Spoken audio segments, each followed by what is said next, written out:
Hoje eu queria falar para vocês de eu pensei em alguns erros assim, fenomenais que eu cometi na vida, que eu queria compartilhar com vocês, e o que cada um deles representa para mim, ou o que cada um deles me ensinou. Queria falar um pouco dos projetos que não deram certo, das decisões erradas, das más escolhas que me causaram problemas de saúde ou consequências na empresa. Eu acho que isso é legal, eu adorei o conceito que a Bel trouxe pra gente, eu acho que isso, não vi isso em nenhum lugar, né? Então, daqui pra frente eu queria compartilhar com vocês uns casos. Vou juntar contigo, você começa aí, depois eu vou fazendo um trocando. Tá, eu conto primeiro? Tem vários casos, começa aí. Tá, eu vou começar com um caso que é pessoal, que tem a ver com... começando por derrubar a jarra de água. Ele é normal, né? Um caso pessoal que tem a ver com a minha própria saúde. E foi um dos maiores erros que eu cometi, e que eu ainda cometo de vez em quando, se eu me policiar, mas que me ensinou muitas coisas. Logo eu comecei a fazer ingresso, e qualquer um que começou a fazer um projeto novo, ou empreender, e vocês que são empreendedores ou então deram sangue para algum projeto, sabem como é isso. Você fica absolutamente consumido pelo projeto. Aquilo é a tua vida, é tudo que você está vivendo ali. Você para de dormir, se você for como a gente, você para de comer, você não pensa em outra coisa, aquilo te consome 100%. Eu comecei a perceber a burrada, eu estava no Itaú e eu estava fazendo uma palestra num evento fechado Itaú, chamado Itaú Insights. E eu comecei a me sentir extremamente tonto. Eu já vinha me sentindo tonto, mas eu vinha ignorando isso sistematicamente. Me sentia tonto um pouquinho, eu ignorava. Ficava 2 horas, dormia 2 horas durante uma noite inteira, ia pro trabalho, no outro dia meio tonto, sentindo mal. Não, dá pra continuar mais um pouquinho. Aí continua, e começa a ignorar aqueles sinais que estão o tempo todo ali. Aí um dia eu subo no palco pra falar e eu começo a ficar tonto demais. E eu não consigo falar em pé. E a gente tá falando de uma apresentação com, sei lá, era o Teatro Gel, não sei quem conhece o Teatro Gel, tinha 600 executivos do Itaú sentados na frente, e eu que não conseguia ficar em pé direito. Tudo bem? Fica à vontade. No meio da apresentação eu percebo que eu preciso sentar, então eu literalmente sento no palco e continuo a contar a história lá, né? Bem fora meio que do eixo e bem mais desorganizado do que eu previa. Consigo chegar até o final, consigo levantar e sair do palco. No final, algumas pessoas acharam estranho que eu estava sentado no chão, outras pessoas acharam que era uma técnica de comunicação. Sabe, cara, você foi meio no hippie da Califórnia, sentou no chão para conectar com o público. Não, eu estava tonto, eu não conseguia ficar de pé. E comecei a ter muita tontura, desenvolvi labirintite. Depois desse dia, eu fiquei fora, eu não conseguia levantar a cama durante uma semana, basicamente. Eu não sei quem tem labirintite ou teve labirintite, sabe o que é isso. É ridículo, você tá aqui meio que... ficar bêbado sem a parte boa, entendeu? Você tá tonto ali, você não consegue fazer nada, você fica totalmente inútil. Isso pra alguém que é hiperativo e quer fazer todas as coisas do mundo ao mesmo tempo, é a morte. O que acontece? Você não consegue nem ver teu e-mail, porque o computador tá fazendo assim, que é o computador tá fazendo. Você não consegue redigir um e-mail, você não consegue ser produtivo em nenhum sentido. E era quase como uma punição do meu próprio corpo, me dizendo, não me deu ouvidos, então toma agora, vai ficar parado uma semana. Isso me gerava uma necessidade enorme. Eu falava, cara, eu preciso fazer mais coisas, Eu ficava mais ansioso ainda. O que acontecia? A tortura piorava. Então eu fiquei uma semana tentando melhorar e não conseguia. Até o ponto em que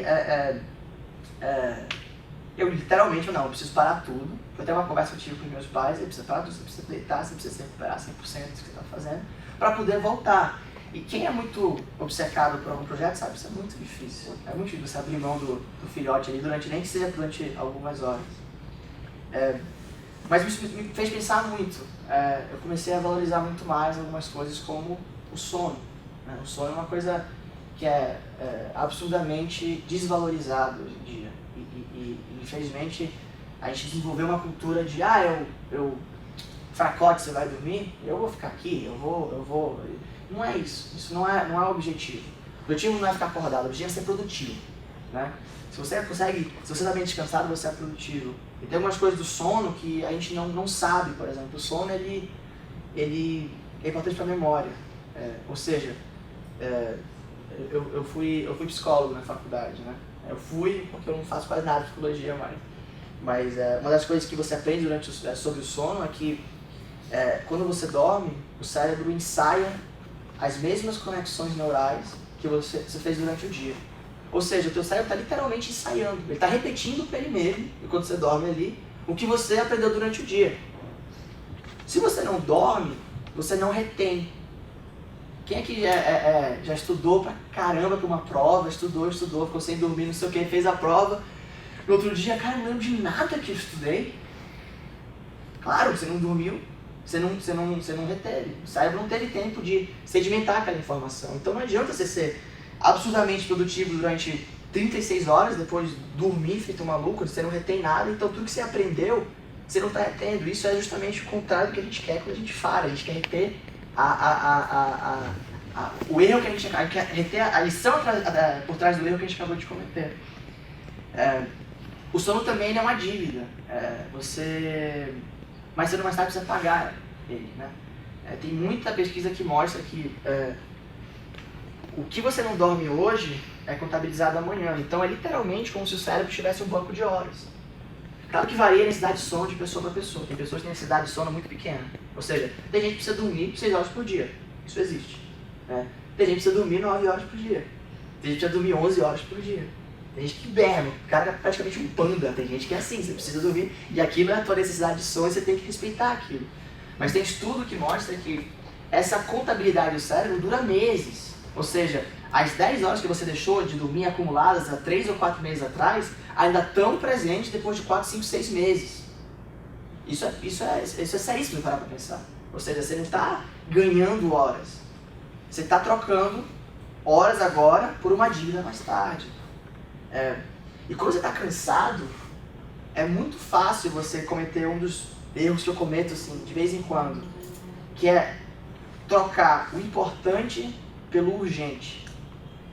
Quanto mais cansado você está, mais atenção você dá para aquilo que é urgente e menos atenção você dá para aquilo que é importante, que a longo prazo é muito ruim para você como pessoa, para o seu empreendimento, para a tua empresa, porque você está sempre apagando fogueira, você está sempre tratando sintoma.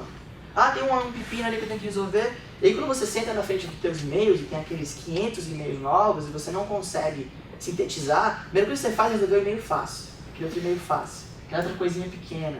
Deixa eu resolver esse pepino aqui. Comentar nessa foto do Facebook, já da frente. Mas aquele e-mail importante, aquele problema estrutural que você precisa resolver, você precisa parar para pensar, para processar, vai ficar para amanhã. Então a falta de sono, o cansaço, não só te gera problema de saúde, ou seja, você vai acabar como eu, tonto, sentado no palco, mas também vai fazer com que você deixe de priorizar o que é urgente, que é o que é importante, e dê atenção para aquilo que é urgente, né? E a minha mãe foi muito importante para mim. Ela, quando eu fiquei preso, eu não estava em casa, estava sozinho, estava em Belo Horizonte, né? Tonto, sem conseguir pegar o avião. E labirintite, até você descobrir o que é horrível, porque você não sabe que diabo está acontecendo contigo. Você quase então, eu tenho um ataque do coração, você não sabe o que é, então você está falando assim, é cardíaco. Aí você vai no médico, não é cardíaco. Putz, então é glicose, eu vou morrer, é glicose. Aí você vê que não tem nada de glicose. Puta, é pressão, tô com pressão baixa agora, não sei o quê. Até você descobrir que tá tendo labirintite, você passa por 14 sustos. E a minha mãe foi muito importante, ela falou assim pra mim, para de tentar ser herói. Você não precisa ser um herói.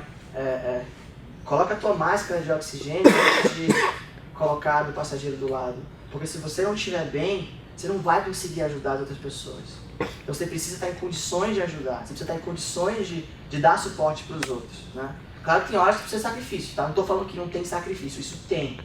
Tem horas que você precisa sim correr, precisa sim ficar acordado, precisa ficar até tarde, precisa terminar aquela maratona, mas a vida não é uma corrida de 100 metros. Um empreendimento, um projeto a longo termo, é muito mais uma maratona do que uma corrida de 100 metros.